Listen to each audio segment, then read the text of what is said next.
Polytech Lab, la voie de l'innovation. Bienvenue à toutes et à tous pour cette nouvelle exploration approfondie. On continue notre discussion autour du livre vraiment passionnant du professeur Abdelmalek Bekouche.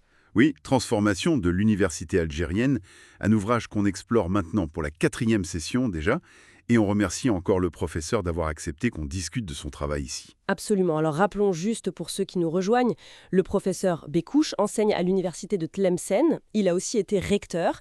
C'est vraiment une voix qui compte sur ces questions d'enseignement supérieur en Algérie. Tout à fait. Une analyse fine et prospective. Et aujourd'hui, on plonge dans un chapitre, brûlant d'actualité, le chapitre 5. Ah oui, celui sur l'orientation post-bac. Exactement. Orientation post-bac en Algérie pour une réforme globale au service de l'employabilité et de l'épanouissement des jeunes. Et le timing est parfait, hein. Avec les résultats du bac 2025 qui approchent à grands pas, c'est le moment où des milliers de jeunes font des choix décisifs. C'est ça. Alors, allons-y. Qu'est-ce que le professeur Bekouche met en lumière dans ce chapitre-là? Eh bien, il attaque d'emblée un point qui fait mal. Le choix d'orientation post-bac, c'est un moment charnière, on est d'accord. Oui, crucial. Mais voilà, le système actuel y montre de sérieuses limites. Surtout une inadéquation, souvent assez frappante, entre les formations choisies par les jeunes et ce dont l'économie a réellement besoin. Comme dans quel secteur, par exemple? Il cite les énergies renouvelables, le numérique, l'agro-industrie, des secteurs d'avenir, quoi. Et le résultat, c'est ce qu'il appelle un gaspillage de talent. C'est fort comme terme. Oui, un gaspillage de talent, ça fait réfléchir. Et il explique pourquoi on en est là? Le prestige avant tout, parfois. Exactement. Et ça se fait au détriment d'autres parcours qui pourraient être très porteurs, très intéressants, mais qui sont moins valorisés socialement. Les filières techniques, professionnelles. C'est vrai. Et du coup, le système lui-même. Il le décrit comme trop rigide, trop bureaucratique, un peu déconnecté des aspirations réelles des jeunes, de leurs aptitudes aussi. D'accord, le constat est assez clair et un peu sombre. Alors il propose quoi pour sortir de là? J'imagine qu'il ne s'agit pas de petites retouches. Non, pas du tout. Il plaide vraiment pour une réforme globale. L'idée, c'est de viser un système moderne, intégré, qui s'appuie sur des données fiables et surtout un accompagnement personnalisé. Intéressant. Et concrètement, ça passe par quoi? Alors, plusieurs leviers. D'abord, et c'est assez logique aujourd'hui, des outils numériques d'aide à la décision. Une plateforme, quelque chose comme ça? C'est ça. Imaginez une plateforme interactive, facile d'accès, même sur mobile, qui aiderait le jeune à mieux se connaître. Compétences, centres d'intérêt. Un profilage personnalisé en quelque sorte. Exactement. Et qui permettrait d'explorer les filières, mais avec des infos concrètes. Pas juste des plaquettes, des données sur les débouchés réels, les taux d'insertion. Il donne des exemples chiffrés, genre 85% en renouvelable, contre peut-être 40% en droit, ce sont des exemples. Ah oui, ça change tout d'avoir ces chiffres, hein. Carrément.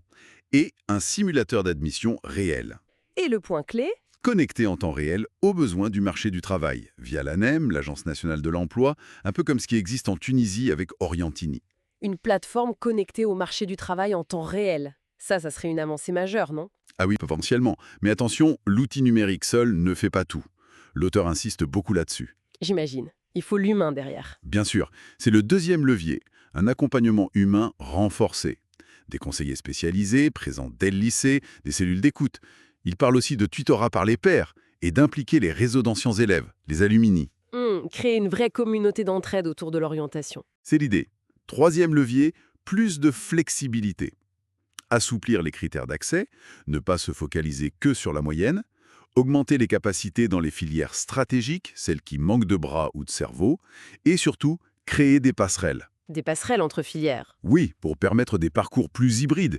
Il donne l'exemple informatique et biologie pour faire de la bioinformatique un domaine en pleine explosion. Ah oui, c'est très pertinent ça. Décloisonner un peu. Exactement. Et enfin, dernier levier mais pas des moindres, mobiliser les familles et la société. Mieux informer les parents pour combattre les stéréotypes sur certaines filières. Oui, l'image des filières techniques ou professionnelles. Voilà. Il faut valoriser l'excellence partout, pas seulement dans les voies dites classiques. Et ça passe par les médias, des partenariats avec les entreprises. C'est vraiment une approche systémique, en fait. Le numérique, l'humain, la flexibilité des parcours et le changement des mentalités. C'est comme assembler un puzzle. C'est complexe, Mais crucial. Exactement. L'objectif final, et il le structure autour de 5 piliers, c'est de bâtir un écosystème cohérent. Un système où les aspirations individuelles peuvent rencontrer les besoins collectifs. permettre aux jeunes de construire un projet d'avenir qui ait du sens pour eux et pour le pays. Et il imagine comment mettre ça en place. D'un coup? Non. Il est réaliste, il suggère une mise en œuvre progressive, par phase pilote. Il mentionne d'ailleurs des wilayas comme Alger, Oran, Constantine pour démarrer, tester, ajuster, puis généraliser. Logique? Bon, si on devait retenir l'essentiel de ce chapitre 5, je dirais que l'idée forte, c'est que l'orientation, si on la repense vraiment de manière stratégique, intégrée, ça devient beaucoup plus qu'une simple étape administrative après le bac. Oui, et ça devient un levier. Un véritable levier pour l'épanouissement des jeunes d'abord, mais aussi pour le développement économique et social du pays. Il s'agit de passer d'un système qui classe et sélectionne à un système qui valorise la diversité des talents et les connecte aux opportunités réelles. C'est une belle perspective. Et pour ouvrir un peu la discussion, pour aller plus loin, Oui, ça soulève une question de fond, je trouve. Au-delà des outils, des plateformes, des conseillers, comment est-ce qu'une société, collectivement, peut faire évoluer sa propre vision de la réussite? bonne question. Comment peut-on arriver à valoriser équitablement toutes les formes d'excellence, tous les parcours? Que ce soit à l'université, dans une école technique, en apprentissage, comment dépasser cette définition parfois un peu étroite, un peu dépassée, du prestige? Vaste question, mais essentielle pour construire l'avenir. Une réflexion importante à méditer. Tout à fait. Voilà qui conclut notre exploration de ce chapitre passionnant. Et avant de se quitter, un petit mot, évidemment, pour tous les candidats au bac 2025 qui nous écoutent peut-être. Ah oui, on leur souhaite bonne chance, beaucoup de courage pour cette dernière ligne droite et surtout pleine réussite. C'est ça. Et on rappelle que les résultats, c'est pour bientôt. Le dimanche 20 juillet, à partir de 10h du matin, croisons les doigts pour eux. On croise les doigts. Merci beaucoup d'avoir été avec nous pour cette discussion. Merci à vous. Et à très bientôt pour la suite de notre exploration. Polytech Lab, la voie de l'innovation.